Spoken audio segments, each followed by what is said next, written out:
शेतकरी बांधवांना नमस्कार. गेले 2 दिवसापासून मोठ्या प्रमाणात पाऊस पडतोय. शेतीची कामं खोळंबलेली आहे. सर्वत्र पाणी झालेलं आपल्याला पाहायला मिळतोय. नद्यांचं पाणी वाढलेलं आहे, विहिरींचं पाणी वाढलेलं आहे. ओढ्यांना आता पूर येऊ लागलेले आहेत. माळशेज घाटामध्ये सुद्धा काही प्रमाणामध्ये दगडी पडल्याची माहिती मिळते आणि सर्वसामान्य माणसाच्या सुखदुःखामध्ये धावणारा एक युवक म्हणजे तो सूरज वासगे. आता मध्यंतरी आदिवासी भागात एका महिलेच्या घरामध्ये अंधार होता, लाईटचा प्रॉब्लेम होता. त्या ठिकाणी जाऊन त्यांनी तिथे अगोदर एक बल्ब लावला, म्हणजे काय म्हणतात आपण त्याला, चार्जिंगची बॅटरी नेऊन सौर ऊर्जेचा दिवा लावला. नंतर MSBला इशारा दिला, पोल उभे केले, लाईट लावले. एक सामाजिक कामामध्ये सुरेश भाऊ वासगे यांना नेहमीच आनंद राहिलेला आहे, उत्साह राहिलेला आहे. गोरगरिबांना न्याय देण्याची त्यांची भूमिका राहिलेली आहे. आज पाऊस खूप पडतोय, लोकांच्या अडचणी होऊ नयेत, लोकांना त्रास होऊ नये म्हणून स्वतःची गाडी घेऊन आता ते चाललेत कुठे, माळशेज घाटामध्ये. एक 2 दिवसापूर्वी त्यांनी बाईट दिली होती की मी लवकरच राजकीय पक्ष कोणता निवडायचा तो निर्णय घेणार आहे. आता 2 दिवस झालेले आहेत, ते गाडी चालवत आहेत. नाही म्हटलं तरी त्यांच्याकडे थोडासा वेळ आहे आणि या वेळेचा सदुपयोग करून घेण्याचा प्रयत्न विंगर टाइम्सचा आहे.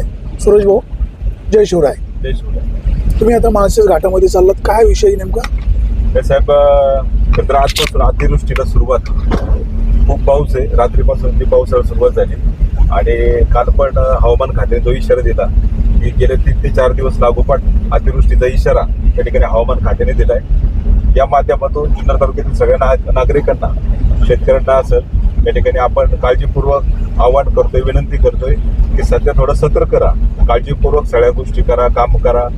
शक्यतो गरज असेल तिथंच घराच्या बाहेर पडा, कारण सध्या परिस्थिती फार वाईट झालेली.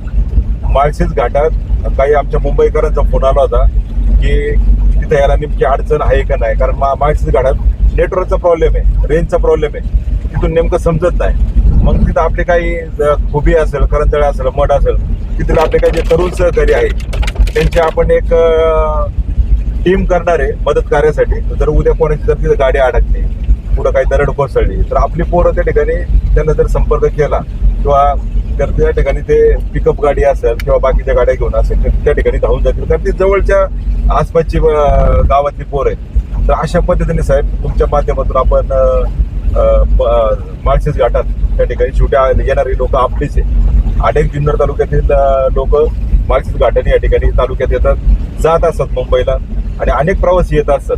त्याच्यामुळं अनेक पिकअपवाले असेल, जे सामान्य आपले जे सगळे भाजी घेऊन त्या ठिकाणी जात असतात, तर यांची काळजी घेणं फार गरजेचं आहे. आज या सगळ्या गोष्टी राजकीय घडामोडी होतातच आहे, परंतु याच्यापेक्षा आज सामान्य लोकांची काळजी घेणं फार महत्वाचं आहे. आणि मला असं वाटतं तुमच्या माध्यमातून, तुमची पत्रकारिता असेल, आमचे सरकार कार्यकर्ता असेल, त्या माध्यमातून आपण या ठिकाणी लोकांची काळजी घेतो. भाऊ, सध्या जुन्नर, आंबेगाव, खेड, शिरूर तालुक्यामध्ये दूध भेसळीचं प्रमाण वाढलेले अगोदर पण आहे, पण एक मोठी कारवाई झालेली आहे. याच्यामध्ये आंबेगाव तालुक्यातील काही माणसं, जुन्नरमधले, शिरूर, खेड, अहिल्यानगरमधली माणसं, त्याच्यामध्ये FDAने आणि गुन्हे अन्वेषण विभागाच्या पथकाने त्यांना पकडलेले आहे. 13 लोकांना अटक केली, अजून 13 लोक ते शोधत आहेत. यामध्ये आंबेगाव तालुक्यातील जिल्हा दूध संघाचे संचालक, त्याचबरोबर जिल्हा परिषद सदस्य विष्णुकाका हिंगे यांचा पुतण्या सुशांत हिंगे यांचं नाव पुढे असल्याचं समजतंय, परंतु विष्णुकाका हिंगे यांनी त्याचा इन्कार केलेला आहे. तो माझा पुतण्या नाही, भावके आहे असं म्हणाले. हे FDAच्या कारवाईकडे कसं पाहता? या सगळ्या महत्त्वाची गोष्ट तुकाराम मुंडे साहेबांचे मला धन्यवाद द्यायचे. हे असे अधिकारी लाभलेत. प्रत्येक सामान्य नागरिकाला तुकाराम मुंडेबद्दल अभिमान आहे. आणि जसं ते त्या खात्याचा त्यांनी चार्ज घेतलाय, आपण पाहतोय की सगळेजण जागेवर आल्यासारखे त्या ठिकाणी हॉटेल व्यावसायिक असतील, अनेक जे व्यावसायिक आहेत ज्यांचं त्या ठिकाणी FDAच्या माध्यमातून त्या ठिकाणी त्यांचा संपर्क येत असतो. तुकाराम मुंडे साहेबांनी चार्ज घेतल्याबरोबर हे सगळे सतर्क झाले.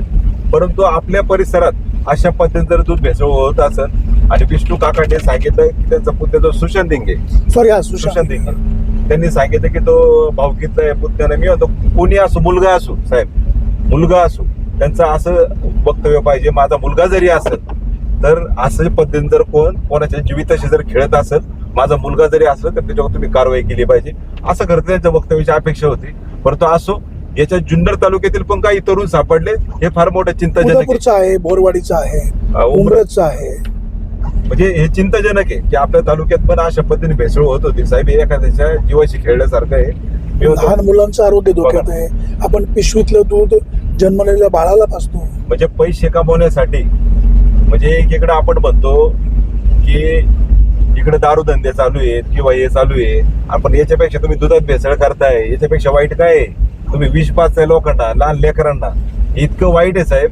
माझं म्हणणं आहे, कोणी कोणाच्या जवळचा असो, कोणी कोणाचा कार्यकर्ता असो, कोण कुठल्या राजकीय पक्ष असो, कोण कोणाचा मुलगा असो, पण ते जर अशा पद्धतीने जर लहान लेकरांच्या जीवाशी खेळत असेल, कुणीही असो, तर अशाची कारवाई केलीच पाहिजे. त्या कारवाईमध्ये कुठलाच त्या ठिकाणी कुणी हस्तक्षेप केला नाही पाहिजे. सुरेश भाऊ, आता आपण काही वेळात आपण मठपर्यंत पोहोचणारे वेळ कमी आहे. 2 दिवसापूर्वी तुम्ही म्हणाले होते की लवकरच मी माझा राजकीय पक्षाचा निर्णय 2 दिवसात जाहीर करतोय. आता 2 दिवस झालेले आहेत. काय ठरलं, कुठल्या पक्षात जायचं? साहेब, आम्ही सगळ्या सहकाऱ्यांशी त्या ठिकाणी चर्चा करून निर्णय घेणारच आहे. पण परवाच आपल्या शेतकरी नेते जे श्रीराम भाऊ गाडवे यांचा त्या ठिकाणी अंत्यविधी झाला आणि अचानकपणे श्रीराम भाऊंसारखं जाणं झालं. थोडं आपल्या परिसरात आहे, शोककळा आहे, परिसर हळहळ आहे. त्याच्यामुळे सगळ्यांचं आमचं असं म्हणणं झालं की त्यांची दशक्रिया विधी झाल्यावर आपण त्या ठिकाणी निर्णय घेऊ. दशक्रिया होऊ द्या.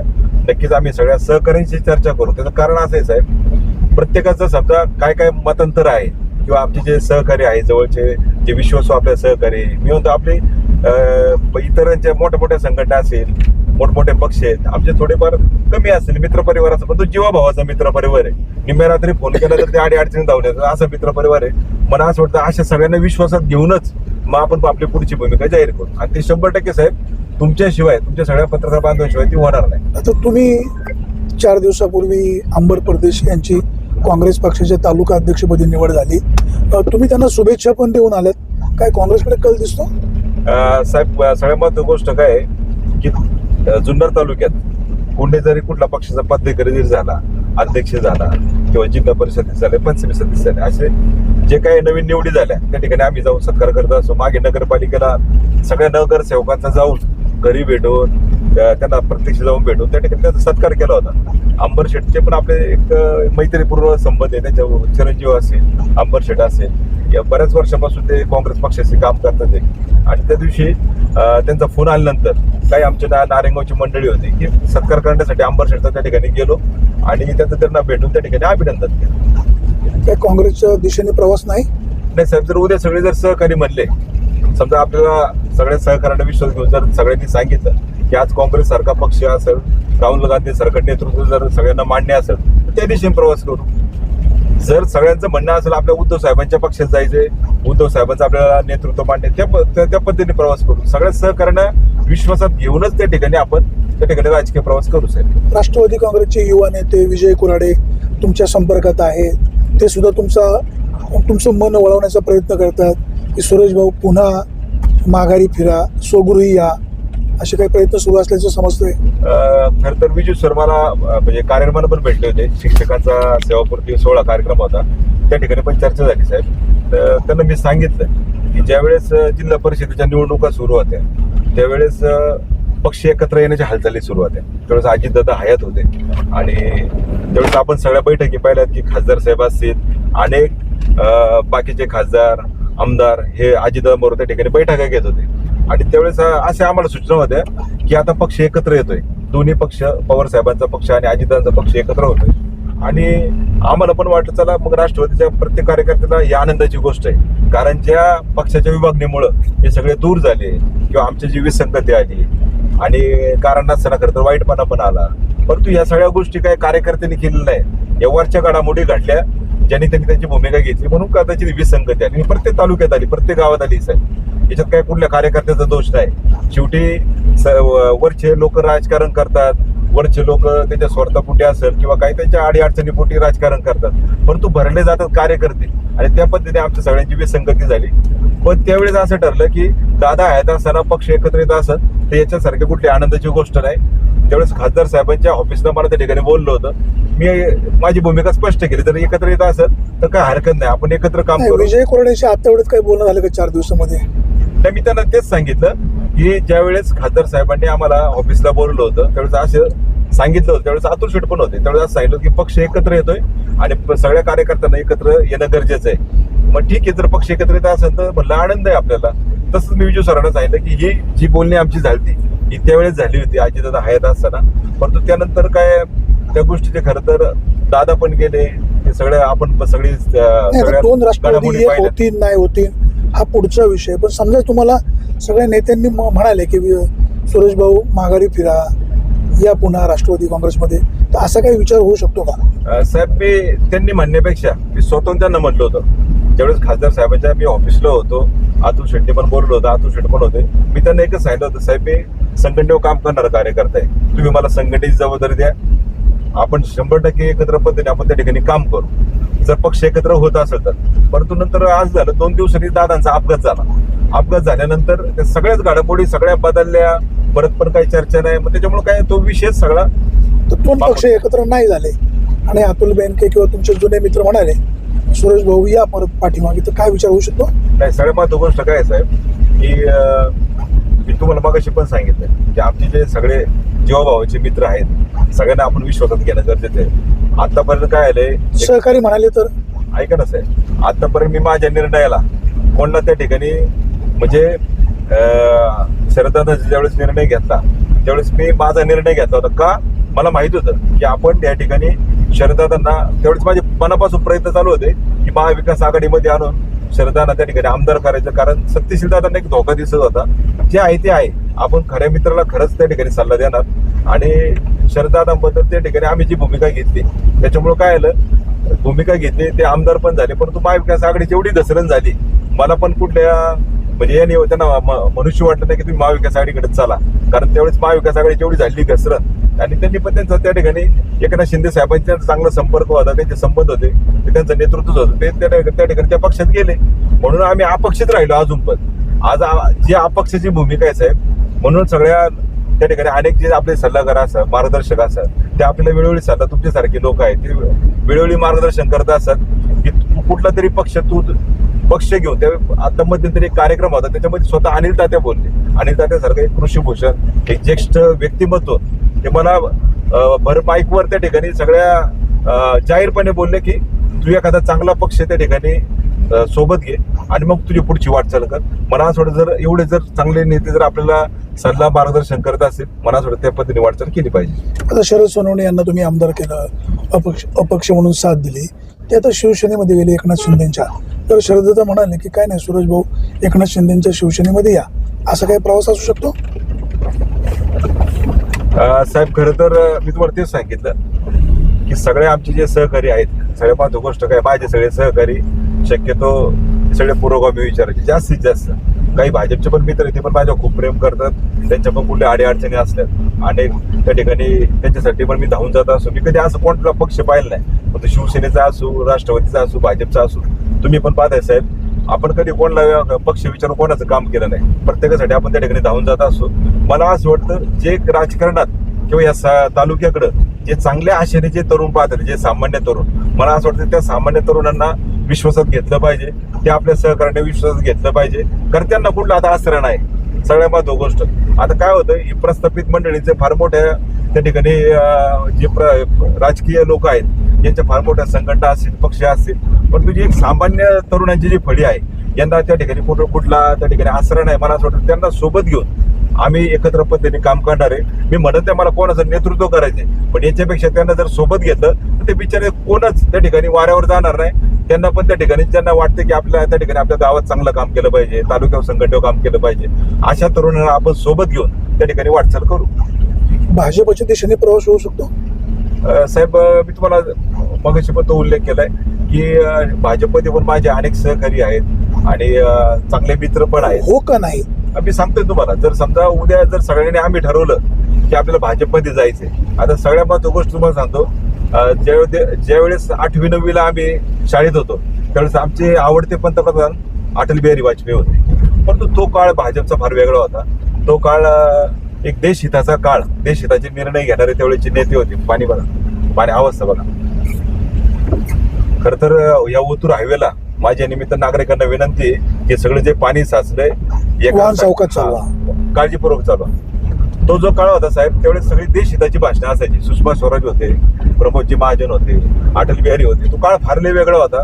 म्हणजे कोणी इकडे डॉक्टर मनमोहन सिंग होते आणि हे सगळे कुठल्या वैयक्तिक टीकेवर किंवा एकमेकाच्या पक्षाफोडीवर त्या ठिकाणी जात नव्हते. त्याच्यामुळे तो एक चांगलं राजकारण वाटायचं.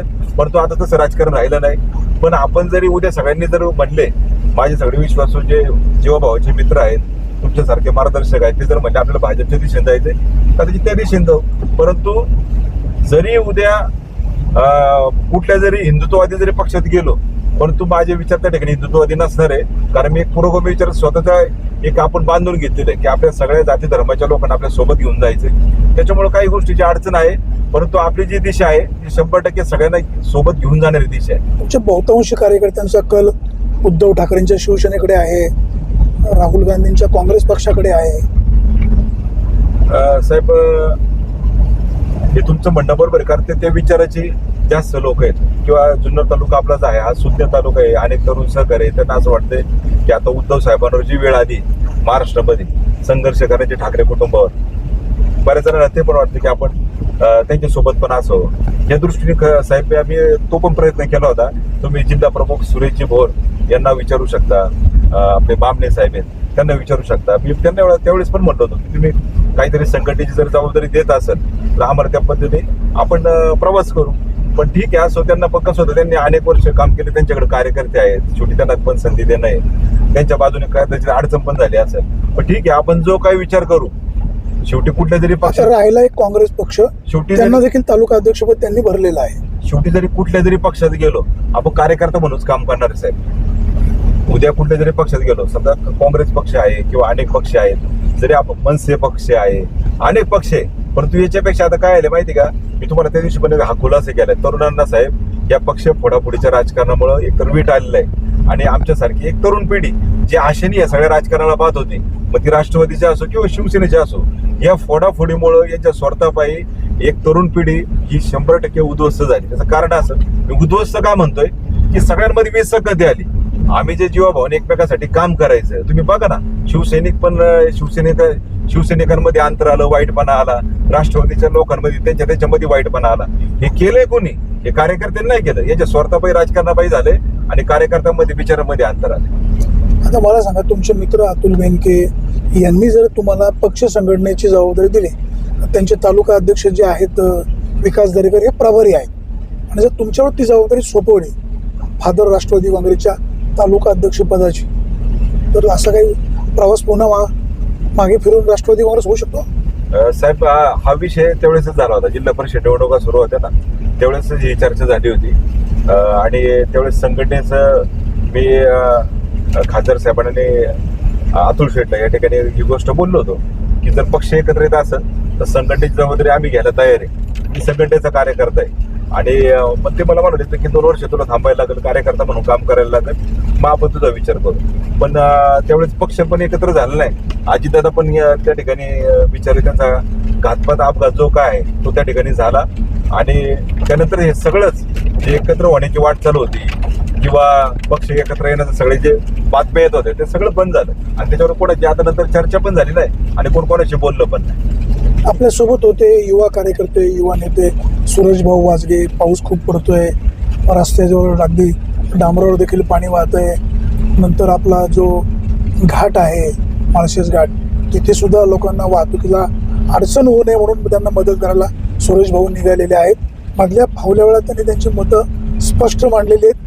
ते एकनाथ शिंदेच्या शिवसेनेत जाणार नाही, अजित पवारांच्या राष्ट्रवादी काँग्रेसमध्ये जाणार नाही, शरद पवारांच्या राष्ट्रवादी काँग्रेसमध्ये जाणार नाही. ते बहुधा काँग्रेस पक्षामध्ये जाऊ शकतात, भाजपलाही ते जय श्रीराम म्हणणार नाही असं एकंदरीत दिसतंय. कदाचित कार्यकर्त्यांनी जर जास्त मनावर घेतलं तर ते पुन्हा बॅक टू पॅव्हिलियन अजित पवारांच्या पक्षात पण येऊ शकतात. आणि अर्थात कार्यकर्त्यांच्या मनात काय आहे, सुरेश भाऊंच्या ध्यानात काय आहे, काय मनात चाललंय हे त्यांना माहिती. परंतु शरददादा सोनवणे यांना आमदार करण्यामध्ये त्यांचा महत्त्वाचा वाटा राहिलेला आहे. आता ते शरददादा सोनवणे यांना सोडणार आहेत आणि कुठल्या तरी राजकीय पक्षामध्ये प्रवेश करणार आहे. त्यांच्या ह्या प्रवासाला आपण शुभेच्छा देऊया. त्याचबरोबर आता पाहतोय खूप पाऊस धोधो पडतोय, माळशेज घाट जवळ आलेला आहे. आपण आता ही मुलाखत इथे थांबूया. सुरेश भाऊ, आपण कमी वेळामध्ये अनेक मुद्द्यावर बोलत आपल्याला मनापासून धन्यवाद. प्रेक्षक हो, आपण कुठेही जाऊ नका, पाहत राहा विंगर टाइम्स, शोध बातमीचा, ध्यास सत्याचा. धन्यवाद.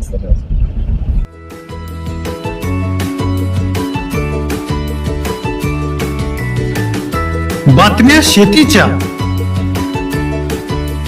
बातम्या मातीच्या, बातम्या अन्यायाच्या, गुन्हेगारीच्या,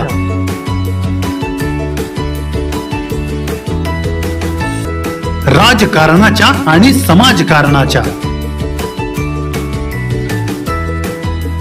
शोषणाविरुद्ध बुलंद आवाज, जनसामान्यांच्या हुंकाराची गाज, सत्कार्याला प्रोत्साहन, दुष्कृत्याला अनुशासन, निर्भीड, निस्पृह, सडेतोड, बेधडक आणि रोखठोक म्हणजेच विघ्नहर टाइम्स. शोध बातमीचा, ध्यास सत्याचा. आपलं चॅनल, आपली बातमी. सबस्क्राईब तर कराच, पण बेल आयकॉनवर क्लिक करायलाही विसरू नका.